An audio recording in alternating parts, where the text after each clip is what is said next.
There's a lot of interesting stories to understand about the Everglades, and that Everglades is your backyard and consumes half of the southern part of the state of Florida. And for people in Miami-Dade County, there's an even stronger message, is that the Everglades is your water. Your water supply comes from the Everglades. Welcome to the Miami Guide podcast. My name is Mike, coming to you from Miami. And in each episode, we bring you an inspiring person to help you discover great things in Miami. Now, we have some amazing guests this month, as the Miami Guide has partnered with the Miami Book Fair. And we will be featuring interviews with well-known Florida-based authors talking about Florida. Our guests this month, Pittman, James Clark, and Brad Meltzer, Kushlan, Kirsten Hines are just a few of the hundreds of authors from around the world gathering together in downtown Miami for the Miami Book Fair 2022, the nation's largest gathering of writers and readers of all ages. Now, the Miami Book Fair runs from Sunday, November 13 to Sunday, November 20th, and will once again host top authors, including music, theater, and sports celebrities. For more information, visit miamibookfair.com. Thank you for tuning in. Now let the show begin.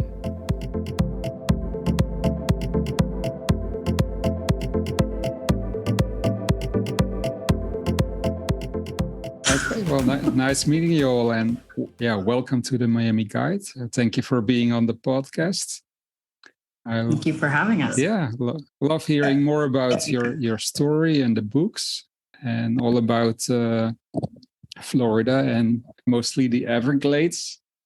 So, I've read some of the books. The Everglades National Park, some amazing pictures.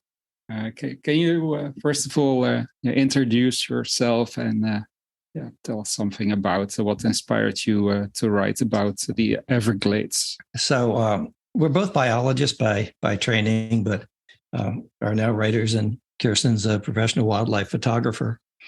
And so we work together on these books where I tend to tell the stories and put the storyline together, and then Kirsten has the difficult task of going to all the archives and finding images that support the story. I have the advantage of having lived in South Florida since 1951, and grew up in the Everglades and Big Cypress Swamp. Was a wildlife biologist at Everglades National Park for a decade. Been involved in Everglades conservation ever since. So I have an advantage in understanding the glades and hopefully trying to communicate that to folks. Kirsten had to find all the pictures to make it work. So, as he said, my background also is biology, but I have switched to being a full-time writer and photographer. And my piece in this there's very, very few of my photographs in this because it is an archival book. So it's mostly old images, but I did slip a few of mine in there. Oh, that's a great combination with the images and the stories behind it. So, what inspired you to write about the Everglades, and why is the Everglades so important? So this is the third book we've written on national parks in South Florida. There are 4 national parks, and we previously written about the history and biology of Biscayne National Park and Dry Tortugas National Park. And these have been well received. This year, Everglades National Park is celebrating the 75th anniversary of its dedication by President Truman, December 6, 1947. And this book was written with the cooperation and encouragement of the Park Service in order to be part of that 75th anniversary. Did the Everglades change a lot over the years? So you've known the Everglades since the 50s. Did the environment change a lot since then? Oh, it's very interesting because every decade the Everglades changes. starting with drainage. Of course, the Everglades changed substantially because half of it was drained and only half of it remains. But since my vision goes back many decades, yes, I've been able to see places that have changed substantially because of water management and hurricanes and other factors. But the interesting thing about the Everglades is exactly how fast it can change. So if you change the environmental conditions or a hurricane comes through, the Everglades changes, and it can do so very fast. One of the things we learned from our studies is about the resiliency of the Everglades. Kirsten, you want to?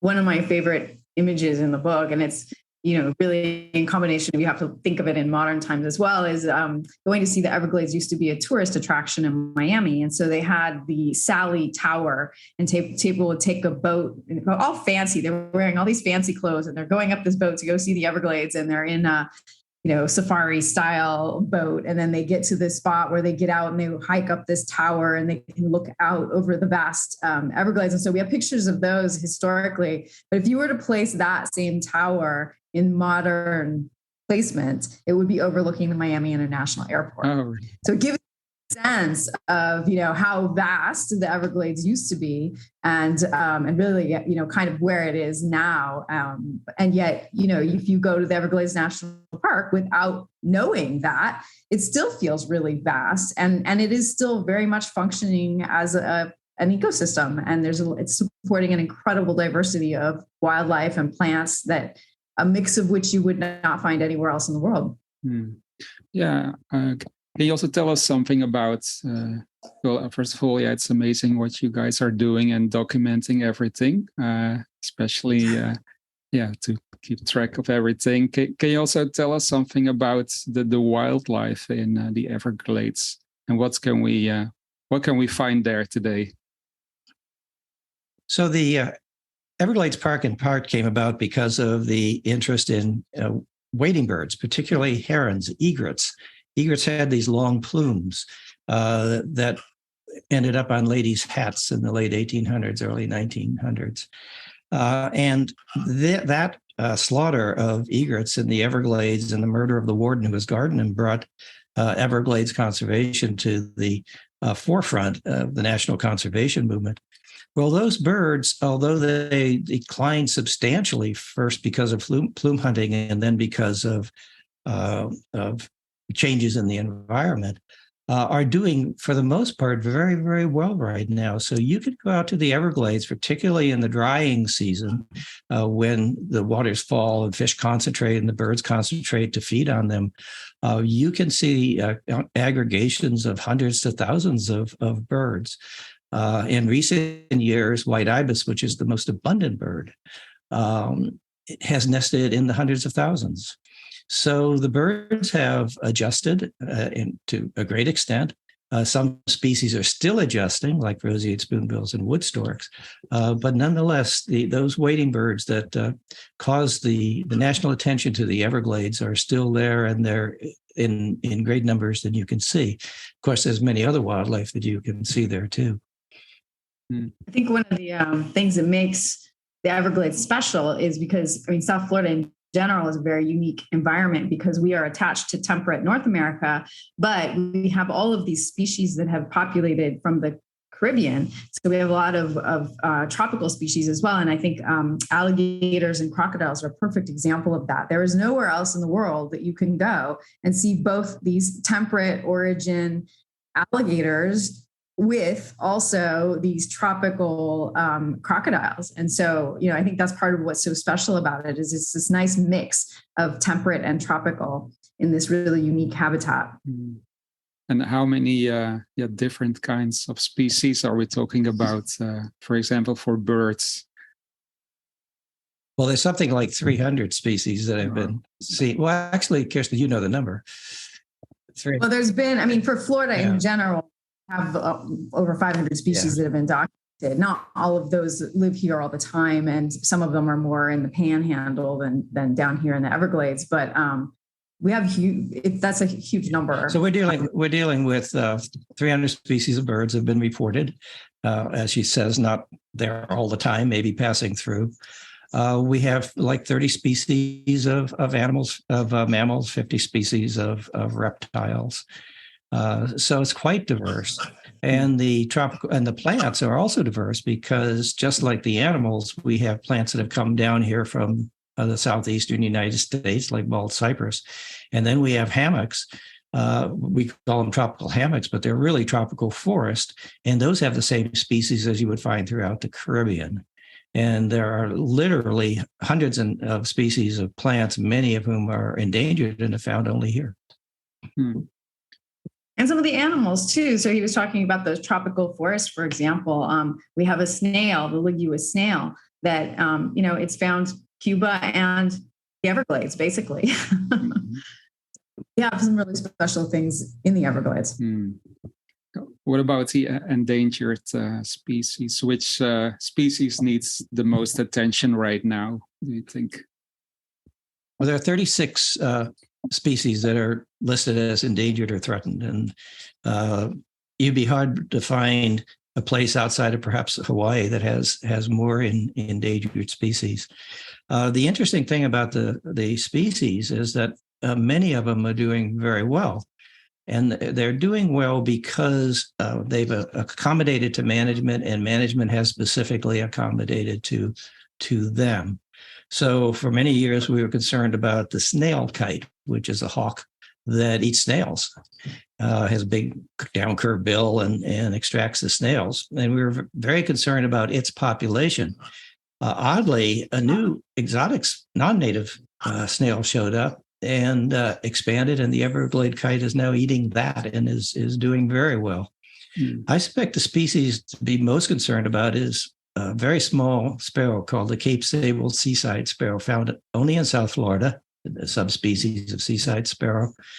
And it's found really only on both sides of the Everglades, nearly entirely in Everglades National Park. And this is a species that has to have just the exact right amount of water at the right time of year.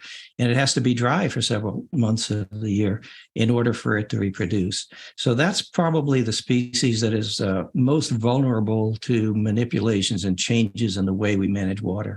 What about Hurricane Ian? Did that have any impact on the Everglades?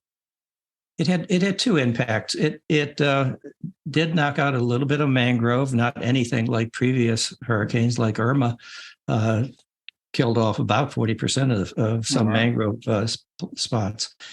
But it had a very interesting effect. Florida Bay has been suffering for a while because of the buildup of organic material that deoxygenated the water. And early observations suggest that Ian kind of cleared that out. And so may well have benefited Florida Bay. Cape Sable, which is a big beach on the southwest corner of Everglades Park, actually the southernmost part of the U.S. mainland. And it was interesting that the hurricane cut through that beach. But that entire beach has been built over hundreds of years by hurricanes. So this is all a natural process. And it's one thing when a hurricane hits a natural beach. It's another one if that beach is covered with condominiums. Oh, interesting. So nature is taking care of itself somehow. Well, it is interesting, looking at the historic pictures as well, that time and again, it was the human structures that were there that were absolutely devastated by the hurricanes. And the hurricanes, would change things often. He was talking about the mangrove, so many of them dying off, but, it would come back and it adapts, it adjusts. These are plants and ecosystems, habitats that are adapted to having hurricanes. And so it's not necessarily devastating for that, but we have pictures, for example, of the Flamingo Lodge that was there from Hurricane Andrew. And, there was this nice, people who went there, I never saw it. It was before my time in Florida, but the people who went there loved it. And it was a very substantial lodge. And we have pictures of the gift shop before and after Hurricane Andrew. And it's like, oh, this cute little gift shop. And then it's just this pile of rubble. Consistently, it was the human structures that suffered the most. In fact, I didn't even know that the visitor center that's there now was a new one. I'm looking at the pictures and I'm like, where is this? I've been to the visitor center how many times? And this just doesn't familiar. And that's when I figured out, oh, wait, this was the original visitor center that was destroyed by a hurricane. They're very much a part of the story. But fortunately, the natural aspects of the Everglades are pretty good at recovering from that. Whereas, human-made structures, we're probably going to just have to keep rebuilding them. Mm-hmm. Yeah, also, the Everglades is so big, and you cover several places. Which place do you think is most interesting, and why?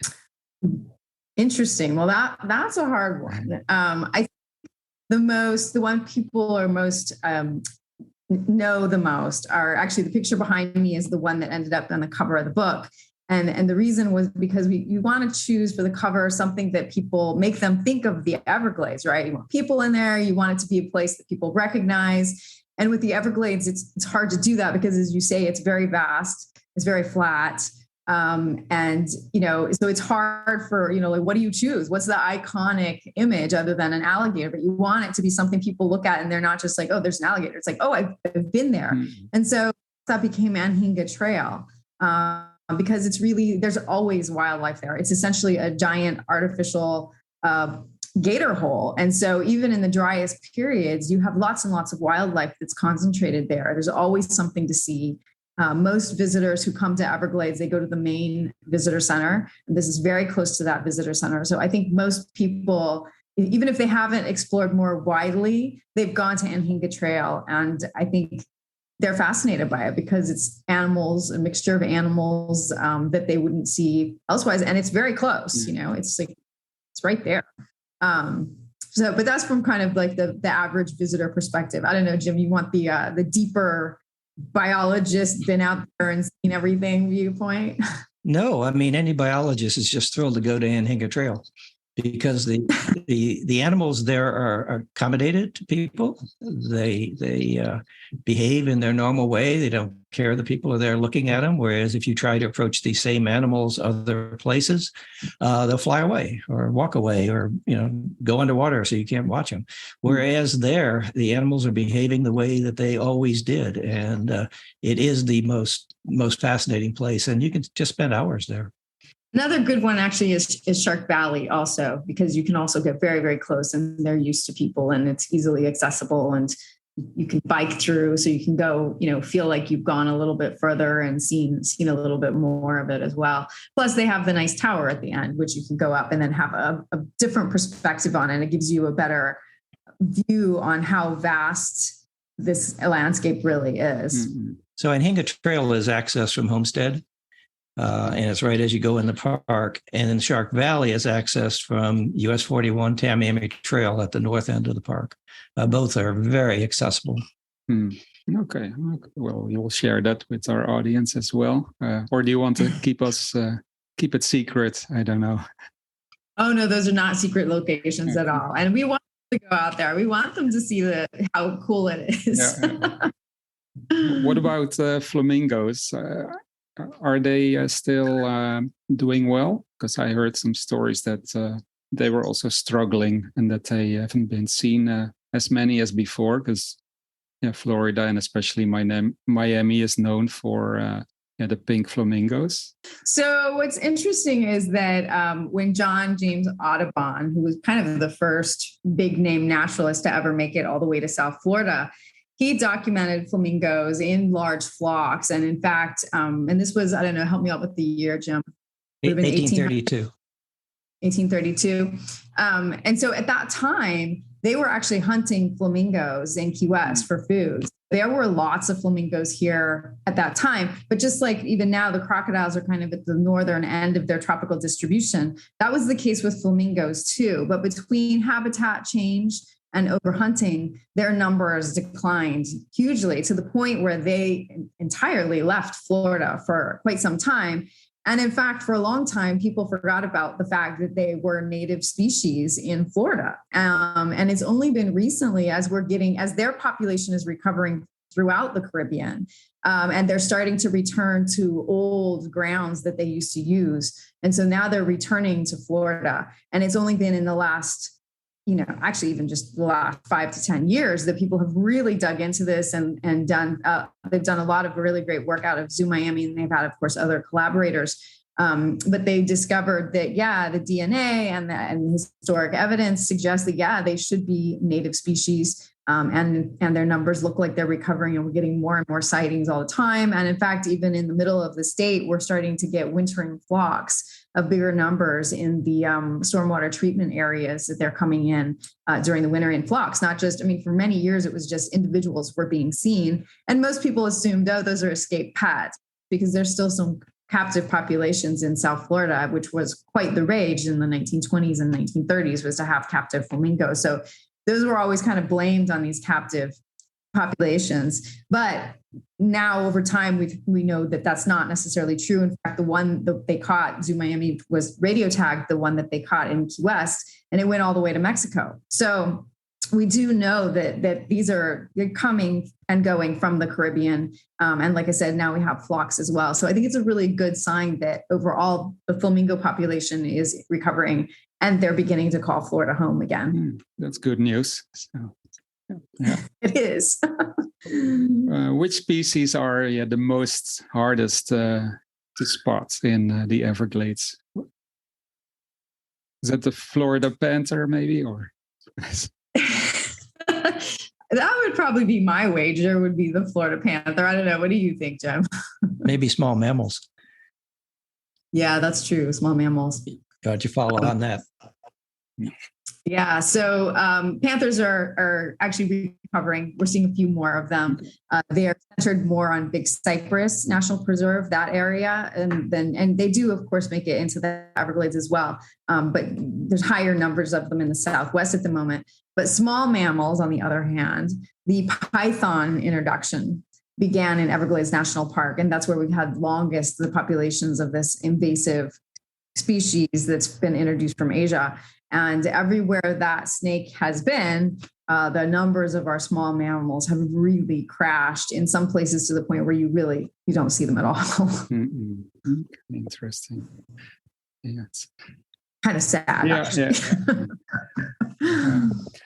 Do you have any message for our audience? What you would like people to know about the Everglades? The one thing that I've seen, the value of this book and books like this, people know the Everglades are there.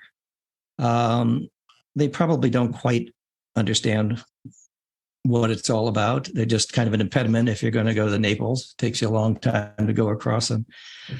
You might take the kids to the Anhinga Trail, but a book like this allows a deeper appreciation of what the Everglades are, not only its history, but the stories and the environment itself. And that's what we hope the take-home message in part is, that, there's a lot of interesting stories to understand about the Everglades, and that Everglades is your backyard and consumes half of the southern part of the state of Florida. And for people in Miami-Dade County, there's an even stronger message, is that the Everglades is your water. Your water supply comes from the Everglades. It may come out of a well field, but that well field is replenished by the Everglades. Kirsten? I absolutely agree with that. I would also add, I think one of the things we didn't really get into so much is that there's always been people living in the Everglades. So one of the things Jim really dug into was indigenous peoples, and kind of this idea, a lot of people are familiar with the Miami Circle and know that there were Tequesta Indians living on the Miami River. And that would have been about 2,000 years ago. There's another archaeological site in Cutler at Deering that's 10,000 years old. But the Everglades is only 5,000 years old. So that means there was this indigenous people, they were here before the Tequestas and the Calusas, that were living in the Everglades as the Everglades evolved, which means really this is a system that has been adapting to people forever. And you think back through the history, we had plume hunters take out all the wading birds. We had a road go through where Anhinga Trail is. Actually, there's a beautiful palm forest there, and they were sending a road through it. And that was actually the first part of the park that got saved. And that, but it's tolerated Tamiami Trail and disruptions to its water flow. And it's a very resilient system. It has the hurricanes, all of that. You look back at all of the changes that have happened. And yet, if you go to the Everglades today, especially now that they're restoring the water flow and everything, it's still it feels very pristine. You walk in there and it's still supporting a really important habitat. And so I think that provides a lot of hope for the future. I mean, you look at its history and you see, wow, it's tolerated a lot, and yet it's still there and it's still servicing the ecosystem. And by doing that, it's servicing people still as well. And so it's a really great, I think, hope for the future that we can continue to coexist and all benefit from the Everglades and Everglades National Park. That's great. Well, you guys are doing a great job. What's next for you? Also the Miami Book Fair is coming up. Are you working on any new content, new books? Yeah, so we will be at the Miami Book Fair on Saturday, November 19th. So we will be talking there. But yes, we are also working on other books. I am actually next week, my final submission date for a coffee table book called Florida Wild. And it's all about Florida's wildlife. It's called Animals of the Sunshine State is the subtitle. And it's a coffee table book of photography from animals all across the state, with essays to accompany, talking about the species, some of it historic, some of it just behavioral observations, and some of it conservation messaging. So that's going to come out. And then Jim and I are also working on, we just got the contract this week to look over and sign on a book on how to garden for wildlife, landscape really, for wildlife in the Caribbean. We've done one for South Florida. It's called Attracting Birds to South Florida Gardens, which is how to, reincorporate wildlife habitat into the urban areas. And we're now working on that for a larger scale for the Caribbean. You want to add anything to that, Jim? No, Birds of Florida. That's right. I'm also working on a photographic identification guide to the birds of Florida. Amazing. Oh. That will also be due very soon. So working. So a lot of new stuff coming up. Yes, definitely. Well, that's great to hear. And we can't wait to see you guys at the Miami Book Fair. Well, thank you so much. It was great talking to you. Where can people follow you and find more information about what you're doing? So we both have websites. Jim's is jamesakushlan.com and mine is kirstenhinds.com. And I have a newsletter that I put out quarterly. I also do social media, and you can find out what's going on with Jim through his website as well. All right. Well, thank you so much. It was really nice talking to you guys. And I hope to see you at the Miami Book Fair. Thank you. Thanks for having me. All right. Thank you, Mike. Thank you. Thank you, Jim. Bye. Thanks.